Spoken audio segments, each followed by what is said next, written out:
कालू कौवा के पास 2 बेर के पेड़, 2 सेब के पेड़ और एक बड़ा सा खेत था। उसने अपने पूरे जीवन में परिश्रम करके इतनी कमाई की थी। कालू कौवा और उसकी पत्नी रानी कौवी साथ में बैठे हुए थे। तभी कालू कौवा कहता है, अब हमारे बच्चे बड़े हो गए हैं और अब हमें उनकी शादी कर देनी चाहिए। कालू कौवा का एक बेटा जग्गू था। वह दिन भर केवल घूमता था और अपने पिता के काम में कभी मदद नहीं करता था। कालू रोज सवेरे उठकर अपने खेत में परिश्रम करने के लिए जाता और बहुत अधिक परिश्रम करने के बाद अनाज को उपजाता था। धीरे धीरे समय बीत जाता है और एक दिन कालू कौवा की पत्नी रानी कौवी कहती है, क्यों ना हम अपने बेटे जग्गू की शादी कर देते हैं, जिससे कि वह सुधर जाए और हमारे ऊपर से जिम्मेदारियां भी खत्म हो जाए। कालू कहता है, तुम ठीक कहती हो।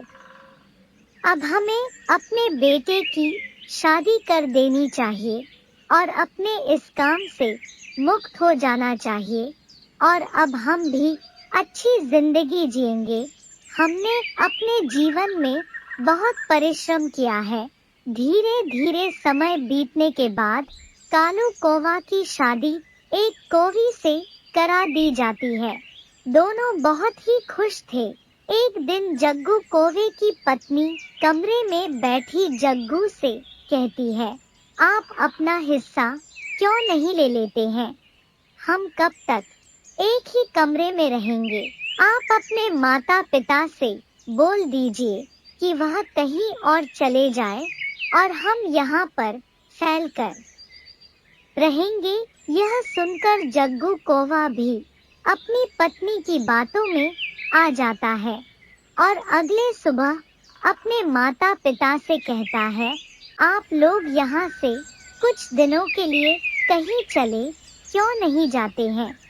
मैं और मेरी पत्नी कुछ दिन अकेले रहना चाहते हैं। तुम दोनों अकेले रहो।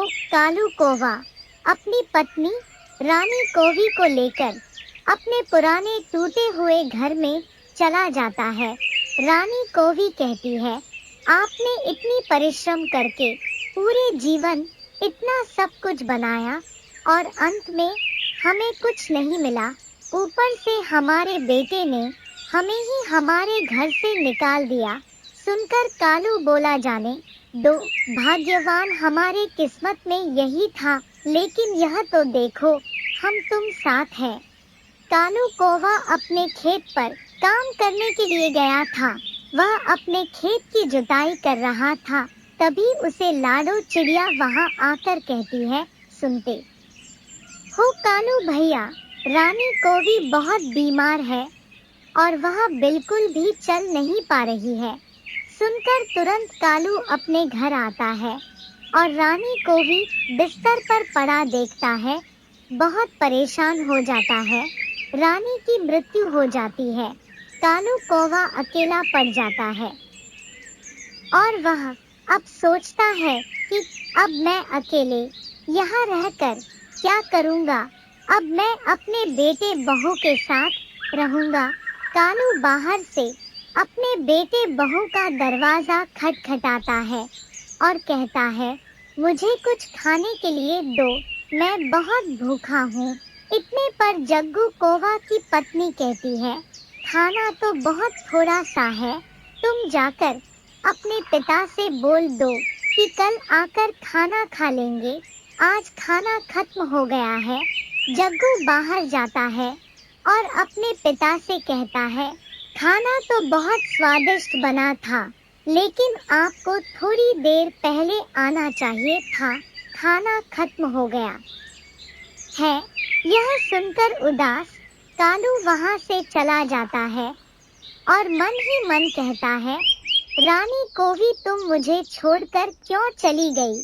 तभी एक दिन जग्गू कौवे की मौसी मीनू चिड़िया उसके घर आती है और कहती है, क्या हुआ जग्गू, तुम्हारे पापा कहाँ हैं? इस पर जग्गू बोला, होंगे कहीं खेत में काम कर रहे होंगे।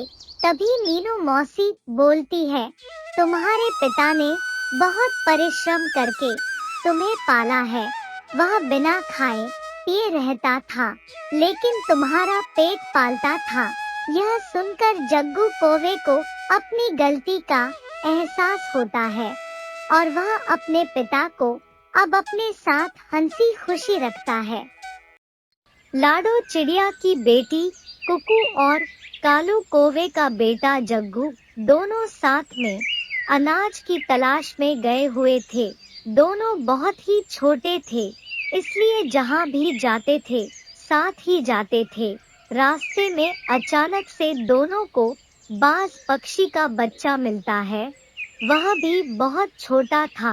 बाज पक्षी का बच्चा गुन्नू कहता है, तुम दोनों भी तो मेरे ही उम्र के हो, चलो क्यों ना हम लोग दोस्ती कर लेते हैं। यह सुनकर काले कौवे का बेटा जग्गू कहता है, ठीक है, हम दोस्ती करेंगे। तभी लाडो चिड़िया की बेटी कुकू बोली, नहीं नहीं जग्गू, माँ ने मुझे बहुत समझाया है कि बाज पक्षी के बच्चों से दोस्ती नहीं करना है, वरना यह हमारे लिए घातक सिद्ध हो सकते हैं। चलो हम घर चलते हैं, नहीं तो यह हमें मार डालेगा। जग्गू बोला, तुम डरपोक हो, तुम घर जाओ, मैं तो इस पक्षी से दोस्ती करूंगा। यह सुनकर कुकू चिड़िया एक बार और कहती है, नहीं जग्गू, तुम चलो यहाँ से, वरना तुम अपनी जान से हाथ धो बैठोगे। जग्गू कौवा उसकी बात नहीं मानता है और कुकू चिड़िया से कहता है कि तुम चली जाओ, मैं जा रहा हूँ अपने नए दोस्त के साथ घूमने। गुन्नू बाज पक्षी का जो बच्चा था वह जग्गू कौवे से कहता है, हम लोग मांस नहीं खाते हैं। मेरी माँ बहुत बूढ़ी हो चुकी है, इसलिए हमारी मौसी हम लोग के लिए फल लाती है, इसलिए हम लोग केवल फल ही खाते हैं। चलो तुम मेरे घोंसले में हे मीठे मीठे फल खिलाऊंगा। जग्गू कौवा उस पर भरोसा करके उसके घोंसले पर चला जाता है और गुन्नू उसे एक सेब देता है और कहता है, लो भाई, तुम इसे खा लो, यह बहुत मीठे सेब है, मेरी माँ ने मुझे लाकर दिए थे। जग्गू सेब खाकर गुन्नू को धन्यवाद देता है और कहता है, तुम कितने अच्छे दोस्त हो। सब कहते हैं कि बाज पक्षी के बच्चों से दोस्ती नहीं करनी चाहिए, लेकिन फिर भी तुम इतने अच्छे हो कि तुमने मुझे अपना फल खाने को दिया।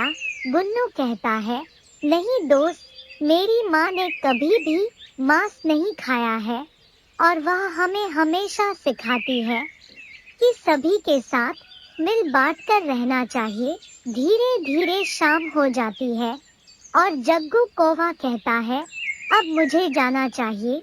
जब वह अपने घर की ओर निकल पड़ता है और अपने घर पहुंचता है, लाडो चिड़िया की बेटी कुकू भी अपने घर जाती है और अपनी माँ को सारी बात बताती है कि माँ, जग्गू ने बाज पक्षी के बच्चे से दोस्ती कर ली है।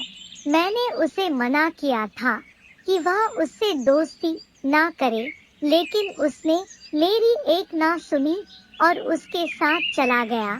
लेकिन आपने मुझे समझाया था कि बाज पंछियों से दोस्ती नहीं करनी है, इस कारण से मैं घर वापस लौट आई। लाडो बोली, शाबाश मेरी बेटी, तुमने बहुत अच्छा किया। मैं अभी कालू कौवा के घर जाती हूँ और उसके बेटे के बारे में उसे बताती हूँ।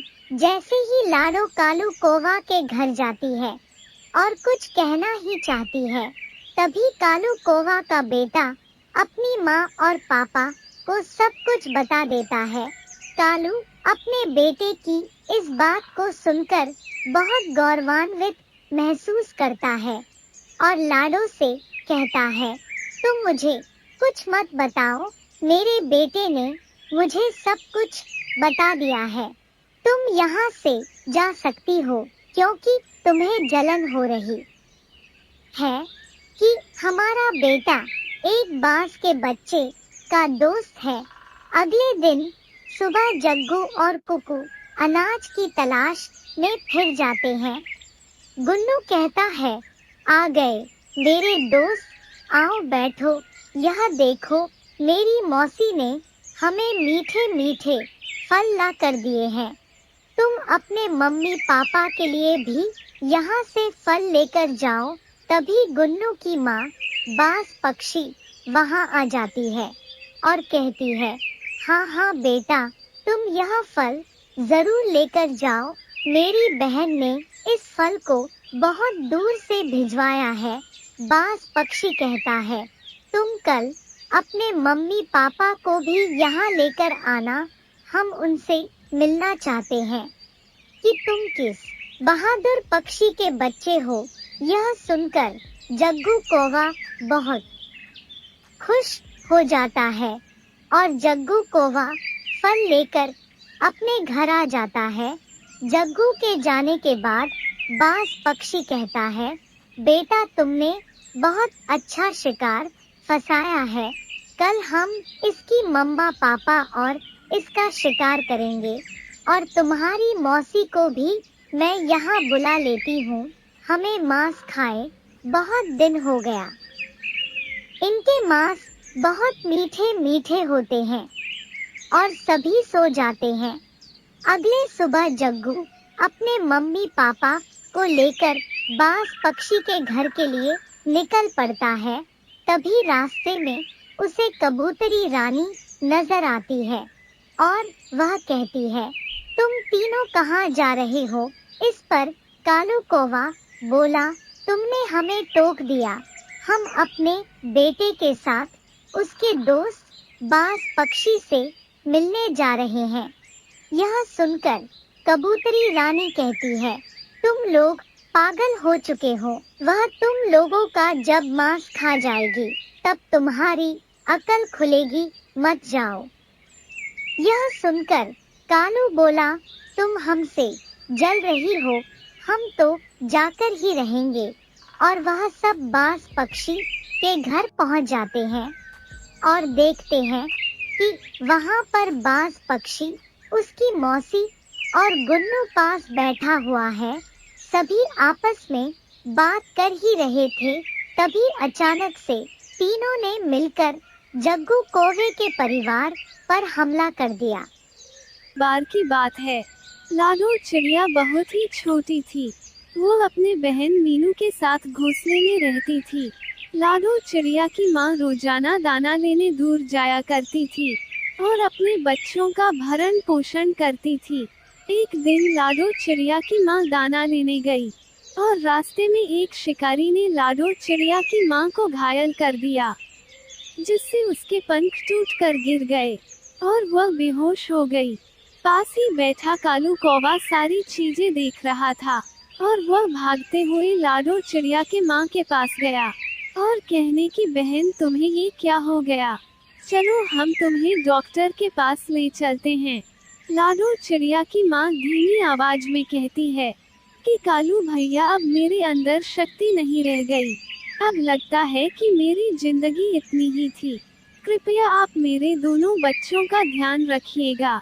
कालू कौवा ने चिड़िया को वचन दिया और उसके बच्चों की देखरेख करने लगा। धीरे धीरे बच्चे बड़े हो गए। लाडो चिड़िया शादी करने योग्य हो गई और कालू मामा ने कहा कि बच्चों, मैं तुम्हारा मामा हूँ। इस कारण से तुम्हारी माँ ने मुझे तुम्हारी जिम्मेदारी दी है और मैं लाडो तुम्हारी शादी कराना चाहता हूँ। लाडो हल्का मुस्कुरा कर कहती है, जैसा आपको ठीक लगे। ये सुनकर कालू चिड़िया लाडो के लिए रिश्ते देखने लगता है। जल्दी लाडो चिड़िया के लिए एक रिश्ता मिल जाता है और लाडो चिड़िया की शादी कालू कौवा करा देता है। लाडो अपने ससुराल चली जाती है। ससुराल जाके लाडो की सास बहुत दहेज की मांग करती है माँ के देहांत के बाद कालू मामा पर और अधिक बोझ नहीं बनना चाहती थी, इसलिए वह चुपचाप मार खा लेती है। एक दिन काम करते करते और लकड़ियाँ धोते हुए लाडू चिड़िया जंगल से लौट रही थी। तभी अचानक से चक्कर आ जाता है और वह वहीं गिर जाती है। ये देखकर पड़ोसी चिड़िया तुरंत चिड़िया की सास को ये खबर देती है कि तुम्हारी बहू बेहोश हो गई है। फिर उसे घर ले आया जाता है और डॉक्टर को बुलाया जाता है। डॉक्टर आकर लाडो चिड़िया की जांच करता है और कहता है कि लाडो चिड़िया बहुत ही कमजोर हो गई है और गर्भवती भी है, जिससे कि अब आपको इसका ज्यादा ध्यान देना पड़ेगा। पास बैठी लाडो चिड़िया की सास डॉक्टर के सामने मुंह बनाते हुए कहती है कि ठीक है डॉक्टर साहब, इसने दहेज तो लाया नहीं और अब ये गर्भवती भी हो गई है, अतः मुझे अब इसका ध्यान तो देना ही पड़ेगा। इतना सुनकर डॉक्टर वहां से चला जाता है और लाडो चिड़िया मायूसी से लेटी हुई अपने सास की ओर देखती है और कहती है कि माताजी, बचपन में ही मेरी माँ का देहांत हो गया और कालू मामा ने हमें बहुत परिश्रम से पाला है और मैं उनसे अब दहेज की मांग नहीं कर सकती। ये सुनकर लाडो चिड़िया की सास कहती है ठीक है, लेकिन तुझे अब घर का सारा काम करना पड़ेगा और सभी के लिए घर में रोजाना खाना भी लाना पड़ेगा। कमजोर और गर्भवती लाडो चिड़िया ये बात रात में अपने पति से कहती है, किंतु उसका पति अपनी माँ के बारे में कुछ नहीं कहता है और कहता है कि माँ जैसा कहती हो तुम वैसा करो, नहीं तो तुम्हें इस घर से जाना होगा। बेबस लाचार लाडो चिड़िया सभी का कहा मान लेती है और चुपचाप सभी के लिए दाने का इंतजाम करने लगती है। सभी के लिए खाना पकाती है। धीरे धीरे समय बीतता गया और लाडो चिड़िया ने एक प्यारे से चूजे को जन्म दिया, जिसका नाम चीनू रखा। चीनू बहुत ही प्यारा, नटखट और शरारती बच्चा था, जो हमेशा सभी को परेशान करता था। एक दिन लाडो चिड़िया ने उसकी हरकतों से परेशान होकर उसे बहुत डांट लगाई और उसे चुपचाप बैठने के लिए कहा। पास बैठी उसकी सास कहती है कि तुम मेरे पोते को ऐसे नहीं डांट सकती, तुम जाओ और अपना काम करो। ये सुनकर मायूस लाडो चिड़िया वहाँ से चली जाती है और अपने काम में लग जाती है। एक दिन लाडो चिड़िया दाने की तलाश में जाती है और वहीं वो कालू मामा से मिलती है। उसकी ऐसी हालत देखकर कालू मामा पूछते हैं कि तुम्हें क्या हुआ लाडो?